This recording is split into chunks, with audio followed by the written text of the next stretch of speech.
Nous allons voir aujourd'hui 4 choses à faire immédiatement pour que ton ex regrette la séparation. Alors attention, l'idée c'est de pas de faire souffrir l'autre, c'est pas d'être dans une forme de vengeance, c'est juste que humainement, quand on s'est fait quitter, on a parfois envie que l'autre réalise que c'était une mauvaise idée et éventuellement qu'on puisse discuter pour s'en mettre ensemble par la suite. On va voir que notre cerveau nous fait faire beaucoup de choix qui sont malheureusement à l'inverse de ce qu'on devrait faire.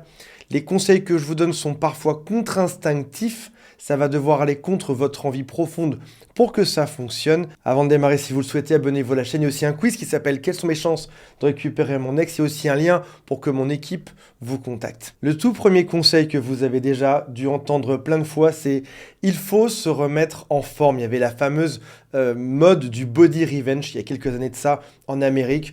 On montre un corps magnifique pour dire voilà ce que tu as perdu, voilà comment je suis aujourd'hui. Alors tu vas me dire oui Antoine, c'est facile à dire, mais dans les faits, c'est pas forcément si simple que ça à appliquer. Parce que en réalité, ton cerveau est en train de faire dépérir ton corps. Si je n'ai pas l'amour de cette personne, si je ne suis pas près de cette personne au quotidien, alors ma vie ne sert à rien. Et ton cerveau veut te faire disparaître, au sens figuré, bien sûr. On dit parfois que les gens qui fument des cigarettes sont des gens qui veulent vivre un petit peu moins longtemps. Et c'est vrai que toutes choses négatives que tu infliges à ton corps sont en quelque sorte, de manière imagée, une envie de disparaître.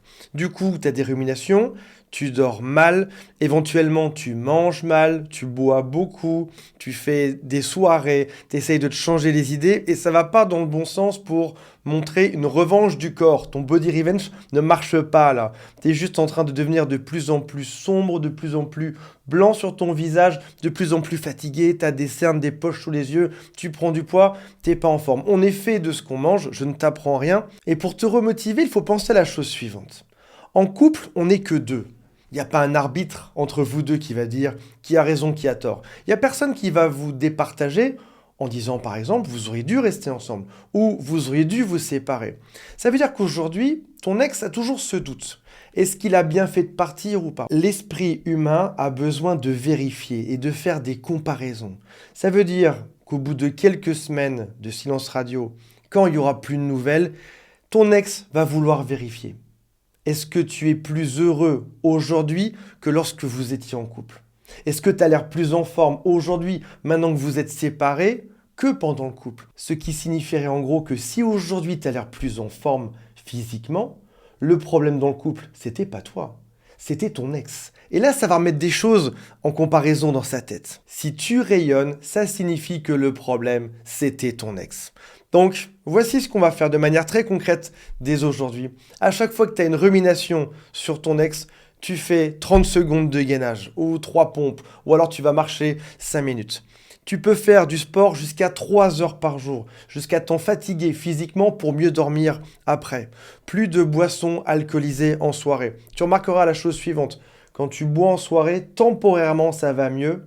Pendant 2-3 heures ça va mieux parce que tu déconnectes tes émotions, ton cerveau et tes ruminations. Mais le lendemain, c'est encore pire. Le lendemain matin, tu auras 2 fois plus de ruminations. Pour tout ce que tu as évité la veille, tu en auras plus le lendemain. Tu peux aussi apprendre à cuisiner. Il y a des tonnes de guides sur Internet, des tonnes de recettes que tu peux essayer juste pour toi. Oui, on peut cuisiner quand on est seul. On a le droit de prendre soin de la personne la plus importante au monde, c'est-à-dire toi-même. Tu as le droit de prendre soin de toi. Et s'il y a bien un sujet sur lequel toutes les études vont dans le même sens, c'est de dire que lorsqu'on est triste, quand on est en dépression ou quand on est en rupture amoureuse, faire du sport, s'occuper avec ses mains, pétrir de la pâte par exemple, cuisiner, faire des choses font que tu diminues tes ruminations. Deuxième chose à faire pour créer du manque chez ton ex, c'est de ne pas l'observer. Malheureusement, tout le monde le fait.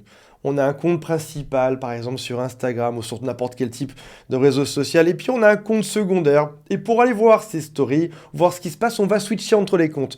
Juste pour voir, au cas où il y aurait une information intéressante sur son compte que je pourrais utiliser pour ma reconquête.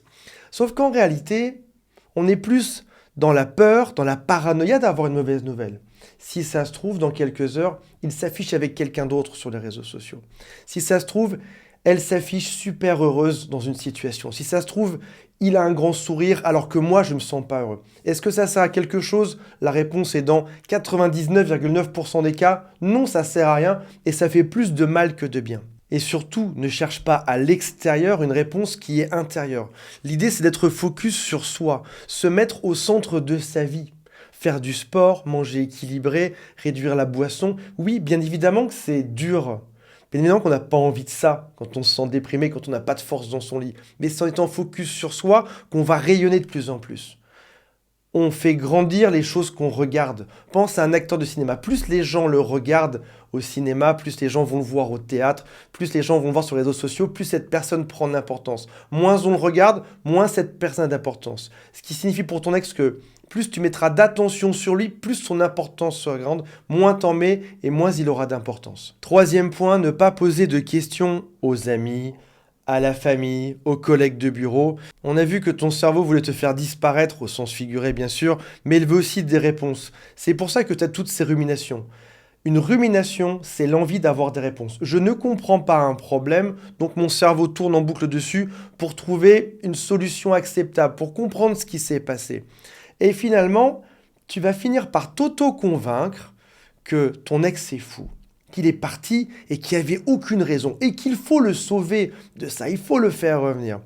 T'en viens à appeler sa famille pour trouver un peu de soutien. Tu te rappelles que sa mère t'aimait bien, que son père t'adorait, que sa sœur était géniale, que sa cousine, que son fils était chouette. T'essayes d'utiliser les quelques appuis stratégiques que t'as dans cet échiquier pour les mettre de ton côté. Je dois en parler à sa famille, ils sauront le remettre dans le droit chemin. Beaucoup de gens me disent, oui, je prends un café avec sa sœur tous les dimanches midi. Et en effet, elle pense comme moi. Comme mon ex, c'est fou d'être parti. Elle ne comprend pas. Elle essaye de le raisonner, mais elle a du mal. Stop. Tu es en train de surestimer les capacités de persuasion de sa sœur, ou de sa mère, ou de son père. Est-ce que ma mère pourrait réellement me convaincre de quelque chose dans ma vie amoureuse? Probablement pas. J'écouterai son avis, qui compterait pour 3% de ma décision. Mais en aucun cas, si je décide de partir, c'est ma mère qui va me convaincre de revenir là-dedans. Par contre, si jamais j'ai pas de nouvelles de mon ex pendant quelques semaines ou quelques mois, là, c'est pas 3% que ça va me convaincre. J'aurai envie à 99% d'aller voir ce qui se passe. Donc en gros, tu es dans la création d'un narratif gigantesque qui t'arrange. Sa famille est de mon côté, ses collègues de bureau sont de mon côté, même son psychologue pense qu'il a un problème. Le problème, c'est lui. Rappelle-toi d'une chose, quand tu en parles, tu n'arranges pas la situation. Mystère et séduction sont les deux faces d'une même pièce.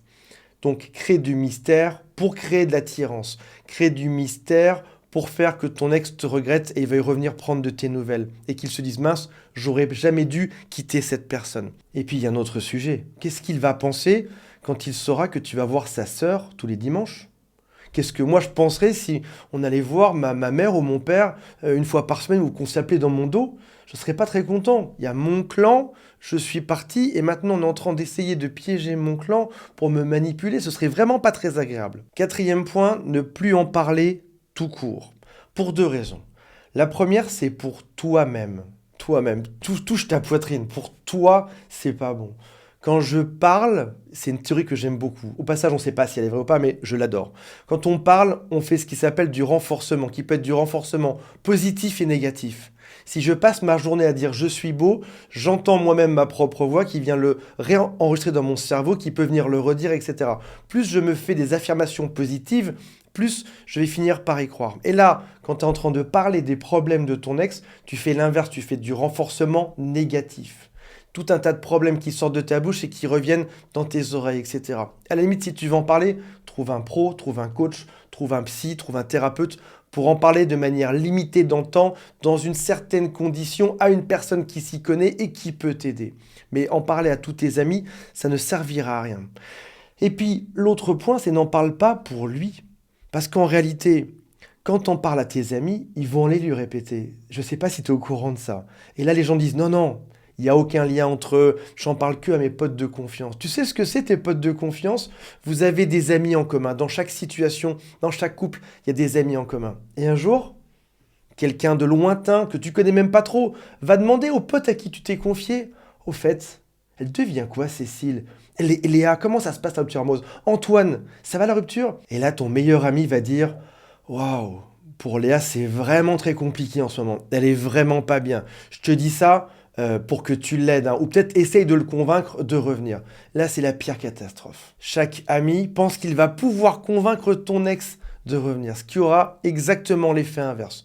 Ton ex découvre que tu n'arrives pas à t'en sortir sans lui, il découvre qu'il peut revenir quand tu veux, il découvre que tu es toujours en train de penser à lui et que donc il n'y a pas d'urgence. Il a fait le bon choix de partir et il pourrait revenir un jour s'il le souhaitait, mais là il n'y a vraiment pas d'urgence. Quand il découvre ça, il n'y a plus aucun manque de son côté parce qu'il sait qu'il peut te récupérer en un claquement de doigts. Donc, dans ce dernier conseil, préviens tes amis que tu risques d'en parler, mais dans ce cas-là, il faut t'en empêcher, qu'il ne faut pas te poser de questions par rapport à ça, que tu fais ton deuil en interne, que tu vas voir une personne qui est professionnelle là-dedans pour avancer dessus, mais que d'ici là, pas besoin d'en parler avec eux. J'espère que ça vous a intéressé. Mettez-moi des commentaires pour me dire si vous avez appliqué ces conseils ou pas. Salut à tous, bye.